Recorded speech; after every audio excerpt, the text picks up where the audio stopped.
ওয়াংইনাই বা এফডিসিতে আসলেন, ঢোকার সময় কি মনে হচ্ছিল প্রথম?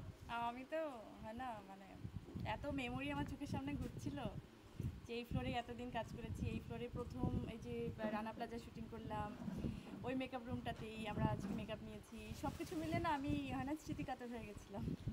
এর আগে রাঙাপরি বলি, তারপরে একটা পানির বিজ্ঞাপনও ছিল, খুব সারা বাংলাদেশব্যাপী বিলবোর্ড থেকে শুরু করে খুব আলোচিত হচ্ছিল। এই কাজটাও কি মনে হয় আসলে তাকে ছাড়িয়ে যাবে?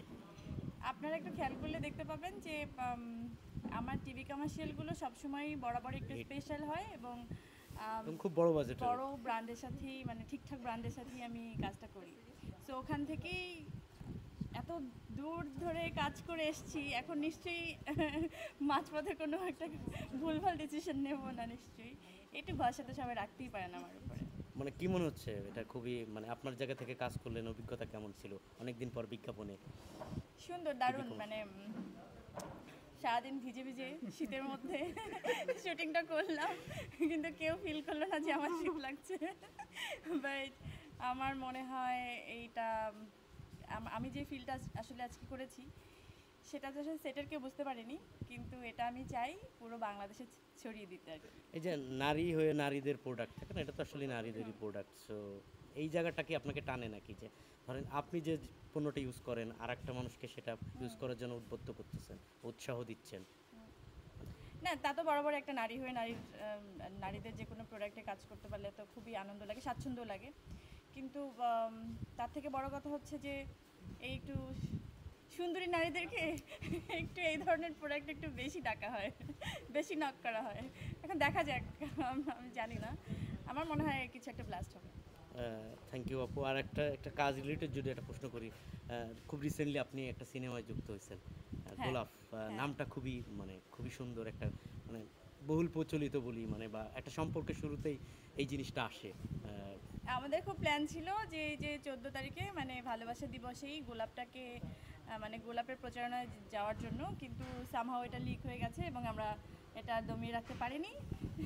দ্যাটস ওয়াই সবাই জেনে গেছে। এই মাসেই হয়তো শুটিংটা স্টার্ট করবো আমরা, ইনশাল্লাহ সবাই দোয়া করবো। আপু লাস্ট একটা প্রশ্ন, কালকে ভালোবাসা দিবস, পরীর কাছে ভালোবাসাটা আসলে কি? আমার কাছে ভালোবাসা মানে আপনারা এই যে সবাই এরকম করে আমাকে ভালোবাসেন, আগলে রাখেন, আমি তাহলে কাজ করতে পারি। আমার দর্শকরা আমাকে যারা আসলে আম, এত আশীর্বাদে বাঁচিয়ে রাখেন, এত ভালোবাসায় বাঁচিয়ে রাখেন, আমার কাছে ভালোবাসা এটাই। আহ, আর সর্বোপরি এখন তো আমার দুইটা বাচ্চা, দুইটা দাদা।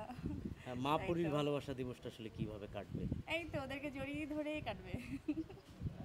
এর বাইরে খুব কোনো আনন্দে প্ল্যান আছে কাটবে। কিনা? এর বাইরে প্ল্যান ছিল, কিন্তু যেহেতু এখানে অনেক রাত হয়ে গেছে শুটিংটায়, আমার একটা খুব আম, অন্য ধরনের একটা প্ল্যান ছিল। আমি জানি না, হয়তো আমি বাসায় গিয়ে এটা আসলে এক্সিকিউট করতেও পারি যদি এনার্জিটা থাকে। হ্যাঁ। আম, সেটা হচ্ছে বলে দেই, যদি এখন যদি লাইভ হ্যাঁ। হয়ে যায় তো যা গেল। জি। সেটা হচ্ছে আমার আমার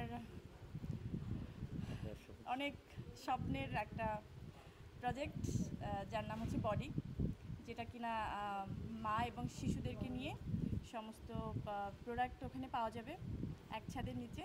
যদিও এখন আমি অনলাইন করেই স্টার্ট করছি এবং একটা একটা প্রোডাক্ট থেকে, অল্প অল্প প্রোডাক্ট থেকে শুরু করছি, যেহেতু আমি একা সব কিছু একা একা একবারে ওভাবে গোছানো। আনতে পারবো না, এটা সম্ভব না আমার পক্ষে। কিন্তু হোপসো আমি খুব তাড়াতাড়ি এটা পেরে যাব। আপু তার মানে কি রাত 12টার পর থেকে আসলে এটা হ্যাঁ, একটা আনুষ্ঠানিকভাবে, ক্লাব হয়ে যাক বডির জন্য। মানে মানে রাত 12টা থেকে আনুষ্ঠানিকভাবে কি হ্যাঁ, মার্কেটে, বলতেই পারেন, মার্কেটে কোনো ওয়েবসাইটটা সমস্যা নেই। আসবে? এটা একটু অ্যানাউন্স করে দেন আপনার মুখ দিয়ে আসলে। হ্যাঁ, আজ যদি 12টা বাজে, আমার মনে হয় এখনই আমাদের ওয়েবসাইটটা লঞ্চ হয়ে গেছে। তো সবাই বাজে না ওখানে। এখনো? হ্যাঁ, বাজে না? বাজেনি। হ্যাঁ। তার মানে আমি টাইম পাবো, ভাই বাসায় যাই, আমি এটা লাইভ করি। না না, ওই টাইম পাবেন না, বাসায় যাই লাইভ করেন। যাই হোক, হ্যাঁ। হয়ে যাবে কিছু একটা। একটু ডিটেইলস যদি বলতেন, হ্যাঁ, মানে ব্যবসায় যুক্ত আছেন এটা ডিটেলসটা হচ্ছে ধরেন আমি যখন আমি জার্নিটার মধ্যে দিয়ে গেলাম, তখন আমার ফিল হলো যে আমি ধরেন অনেক কিছু সাফার করে করে এসেছি। যেমন বাচ্চাদের, আপনি যদি একটা নিউবর্ন বেবির কী দিয়ে উদাহরণ দিব, যদি একটা পিলো কিনতে যান, মাথার বালিশ, আপনি কিন্তু নিউবর্ন বেবির বালিশটা আসলে ঠিকঠাক মতো পাবেন না, বা আমি পাইনি, আমি সাফার করেছি। আবার দেখা যায় যে আপনি আপনার খুব পরিচিত বিড়া, যেটা কিনা মুরব্বীদের খুব ঘরের একটা পুরনো কাপড় থাকে, সুতির কাপড়, ওটা দিয়ে একটা গোল করে গোল মতন কিছু একটা বানায়, ওটা মাথায় দেয়। সো এইগুলো ধরেন মানে নিউ মম যারা আছে, নিউ মাদার লাইক আমার মতো, হ্যাঁ, তো আমার বাসায় তার কোনো মুরব্বি নেই বা আমাকে ওই গাইডটাও কেউ করতে পারবে না। তো এই জিনিসটা নিয়ে আমি সাফার করেছি। আমার মনে হয় যে এরকম অনেক মায়ের আছে যারা এই জিনিসটা নিয়ে সাফার করে। এবং ধরেন আমি নানা ধরনের নানা কিছু নিয়ে বলতে পারি। ধরেন ম্যাটারনিটির একটা কাপড়ও যদি বলি, প্রথমত আমি যে কাপড়টা নিয়ে যখন সাফার করেছি, বিশ্বাস করেন আমি কোত্থেকে কিনবো আপনাকে যদি জিজ্ঞেস করা হয়, আপনি 3 মিনিট চিন্তা করবেন, মানে অন্তত 3 সেকেন্ড চিন্তা করবেন, আচ্ছা আমি কোত্থেকে পিক করবো, কোন দোকানটা আছে এটার জন্য। আলাদা করে কিন্তু কোনো দোকান নেই। হয়তো অনেক ড্রেসের মধ্যে আপনি খুঁজে খুঁজে বের করবেন যে মায়েদের জন্য ম্যাটারনিটির সময় কী কাপড়টা, মানে মানে গর্ভের সময় কোন কাপড়টা আসলে পরতে পারে, বা ব্রেস্ট ফিট করানোর জন্য কোনো কাপড়ের সাথে কিন্তু আপনি এত বড় লং একটা, আমি যেহেতু মুসলিম কান্ট্রি, তো কী হয় লং একটা জামা পরা থাকে, তো ওখান থেকে অনেক আনকমফোর্টেবল লাগে মায়েদের জন্য, ঢেকে ঢুকে আসলে বাচ্চাদেরকে ব্রেস্ট ফিট করানো মানে করাতে হয়। তো সেক্ষেত্রে আমরা খুবই কমফোর্টেবলি আমি এটা চিন্তা করেছি যে কীভাবে এই ডিজাইনটা আসলে বের করা যায়। লাইক আমরা জিপার সিস্টেম করেছি এখান থেকে, যত সহজে মায়েদেরকে আসলে এই হেল্পটা আসলে করা যায়। এটা বিজনেস প্লাস চ্যারিটিও বলতে পারেন। এই যে বডি নামটা কেন আসলো বা কার মাথা থেকে আসলো? বডি হচ্ছে শরীর, তাই না, মানে শরীর। তো আমার কাছে শরীরটা একজন মায়ের শরীর, একটা যে মা কিনা আর একটা শরীরের জন্ম দেয়। সো এর থেকে ভালো কিছু আমার মনে হয়নি আমি কানেক্ট করতে পারি।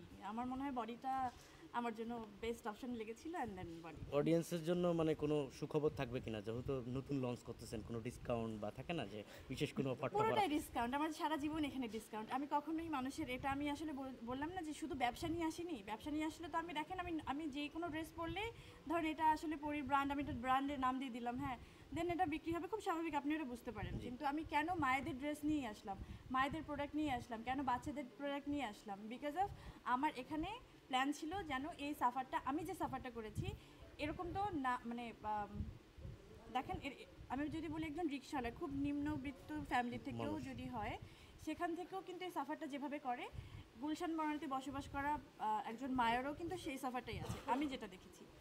তো আমি চাই সর্বোপরি সব মায়েদের জন্য, বাংলাদেশের সব মায়েদের জন্য এমন একটা প্ল্যাটফর্ম করতে, যারা খুব সহজে তাদের চাহিদা অনুযায়ী ঠিকঠাক সঠিক জিনিসটা আসলে পিক করতে পারবেন। আপু, বঙ্গতে আপনার একটা ফিল্ম রিলিজ হয়েছে, এটা নিয়ে কিছু একটা বলবেন কিনা আমাদের? হ্যাঁ, এটা তো অনেক আগেই রিলিজ হয়েছে। এখন যেহেতু অনলাইন প্ল্যাটফর্মে চলে এসছে, সবাই খুব সহজেই দেখতে পারবেন। কাগজে বউ দেখে নিন, যদি ভালো লাগে ডেফিনেটলি আমাকে বলবেন, তাহলে আমারও সুন্দর সুন্দর কাজ করার অনুপ্রেরণা পাবো। Thank you. আমরা ক্লোজ করি প্রশ্ন রানী। আমরা মিষ্টি খাবো কবে আপু? মিষ্টি